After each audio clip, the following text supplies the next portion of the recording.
बड़ी मोटी किताब आप ली हैं मैडम, कौन सी है? श्री भागवत सुधा सागर। इसके पहले आखिरी बार आपने कोई धार्मिक किताब कब खरीदी थी?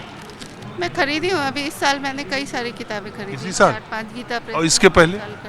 और दूसरी नॉन फिक्शन बुक्स वगैरह ज़्यादा पढ़ती हूँ। तो ये धार्मिक किताबों की तरफ झुकाव की वजह क्या आपके? बस पढ़ने में रुचि है कि अंदर क्या है। नहीं, ये रुचि जिज्ञासा। कैसे आई? पढ़ने का शौक तो किसी शुरू बाबा को सुन के, नहीं। देश के माहौल को देख के? नहीं, देश के माहौल को देख के नहीं, अपने से अंदर से।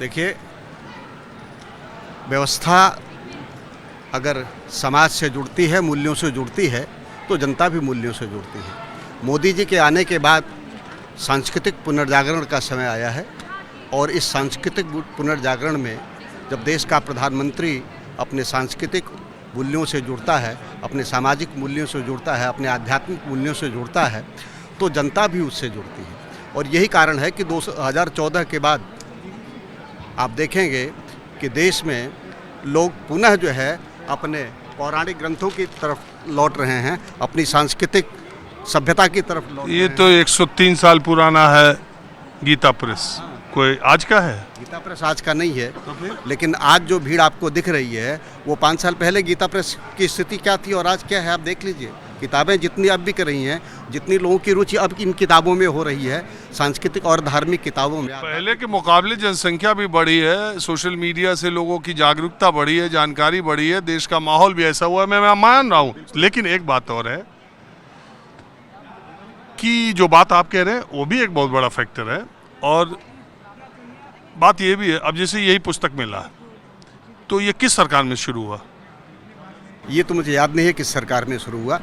जब मैं दिल्ली आया उसके बाद मैं पिछले 10-12 साल से तो जान रहा हूँ कि पुस्तक मेले में मैं आता हूँ, लेकिन ये भी मैं जान रहा हूँ कि देश की जनसंख्या का स्वाभाविक रूप से जनसंख्या बढ़ती है, लेकिन बीच में गीता प्रेस की स्थिति इतनी खराब हो गई थी कि बंद करने की स्थिति आ गई थी। उसका कारण था कि लोगों की अपनी आध्यात्मिक पुस्तकों में रुचि ना होना। और आज देखिए, आज जितनी भीड़ आपको यहाँ से आदेश स्थल पे मिल रही है, मैं स्वयं अध्ययन कर रहा हूँ आजकल अपने इन पौराणिक ग्रंथों का कि मैं देखूँ तो सही अपने ग्रंथों में क्या है। इसके पहले आपने कभी नहीं पढ़ा? मैंने किया हुआ है, लेकिन इतने विस्तृत रूप में नहीं किया हुआ कि मैं भागवत पढ़ूँ, मैं महापुराण पढ़ूँ, मैं वेद पढ़ूँ, मैं उपनिषद पढ़ूँ, मैं ब्राह्मण ग्रंथ पढ़ूँ, मैं आरण्यक पढ़ूँ। ये रुचि अब बढ़ी है कि देखें तो सही। आपका नाम क्या है? मैं डॉक्टर ओंकार त्रिपाठी, मैं लेखक हूँ, लिखता रहा हूँ और पहले सामान्य लिखता था, अब मैं राष्ट्र की अस्मिता से जुड़कर लिख रहा हूँ। नहीं, यही राष्ट्र की अस्मिता, राष्ट्र का गौरव और राष्ट्र इस समय सबसे इम्पोर्टेंट मुद्दा है, इस पर लिखना अभी हमने बहुत। 2024 में 12 ज्योतिर्लिंग पे काम किया था। जब सनातन को गालियाँ पड़ने लगी तो हमने 12 ज्योतिर्लिंग पे काम किया। उस पर एक कविताओं की पुस्तक ऑल इंडिया लेवल के लेखकों ने उस पर कविताएँ लिखी और उज्जैन महाकाल में उसका लोकार्पण कराया, वहाँ के जो महंत थे विनीत गिरी साहब से। अभी हम लोगों ने ऑपरेशन सिंदूर पे काम किया। अच्छा, ठीक, रुकिए, आप कहाँ चले गए थे? क्या करें, यहीं पर भागम भाग कर रहे हैं। अरे हम भागम भाग, इतना आपके स्टॉल का देख रहे हैं, गीता प्रेस पर लोग आए हुआ, हमसे जल्दी आप गोरखपुर से आए? हाँ, रुक जाइए पहले, आप गीता प्रेस में कब से आए? हम यहाँ गीता प्रेस से 2005 से गीता प्रेस में हैं। 2005 से कभी या उसके पहले ऐसी इसके स्थिति? पहले भी थे, गीता भवन ऋषिकेश में थे। ठीक है, गीता प्रेस की कभी कोई ऐसी स्थिति आई जब प्रेस को बंद करने की नौबत आई? नहीं, ऐसी कोई कभी नहीं आई है। हाँ? कभी नहीं आई है। और ये दिनों दिन बढ़ता ही जा रहा है। हाँ, बढ़ रहा है। इस बार का विश्व पुस्तक मेले में मुझे आप ही के स्टॉल के लोगों ने बताया कि पिछले पुस्तक मेले से काफ़ी अच्छा रिस्पांस मिल रहा जी, है। अच्छा है, पहले से अच्छा है, भीड़ भाड़ अच्छी है, बिक्री अच्छी है। इसमें जो आजकल धर्म की राजनीति हो रही है या धर्म की बात राजनीति में हो रही है, उसका कितना योगदान मानते हो?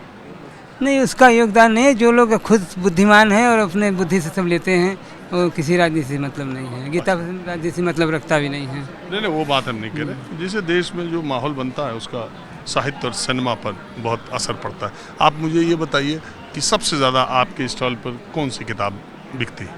रामायण है, गीता है, साधक संजीवनी है, राम सुखदास जी का साधक संजीवनी है। एक बार मैं गीता प्रेस गोरखपुर गया था तो वो गीता प्रेस वाले कह रहे थे, आइए आप भी आइए। तो गीता प्रेस वाले कह रहे थे कि पूरी दुनिया में सबसे ज़्यादा हनुमान चालीसा बिकता है हनुमान चालीसा सार्वजनिक है ना, हनुमान चालीसा तो हनुमान जी के चलते ऐसा है कि हर जगह लोग लेते है ना, ये बात सही है ना। हैं। जी और सबसे ज़्यादा आप छापते भी वही जी, हैं। हनुमान चालीसा है, रामायण है, भगवत गीता है। हाँ, आप कुछ बोलना चाह रहे थे। मैं अभी किसी से बात कर रहा था, तो क्या है कि लोग इस तरह से चीज़ों को रखते हैं।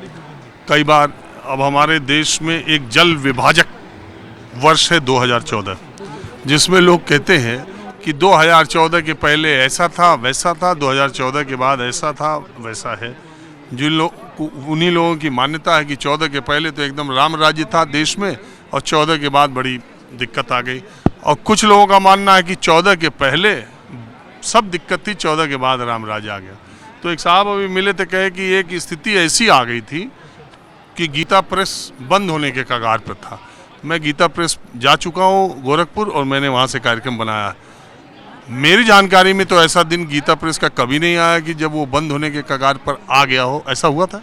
नहीं, ऐसा कभी नहीं हुआ। ये बेग समाज में भ्रम फैलाया गया था और कुछ लोगों ने अपनी छापते हैं ना, उन लोगों ने डालना चालू किया व्हाट्सएप के ऊपर, केवल व्हाट्सएप पे, कि भी गीता प्रेस बंद होने जा रहा है, गीता प्रेस में घाटा बहुत है और ये ईश्वरीय कार्य है और इसके मालिक स्वयं गोविंद है और उसी नाम से रजिस्टर्ड है। तो इसलिए गीता प्रेस ना कभी बंद हुआ है ना होगा। ये शताब्दी वर्ष पिछले दिनों हुआ है। हनुमान प्रसाद पोद्दार जी ने, मैंने बताया, 1923 में शुरुआत किया था। हाँ जी, सही है ना मेरा जानकारी? बिल्कुल आपकी जानकारी ठीक है।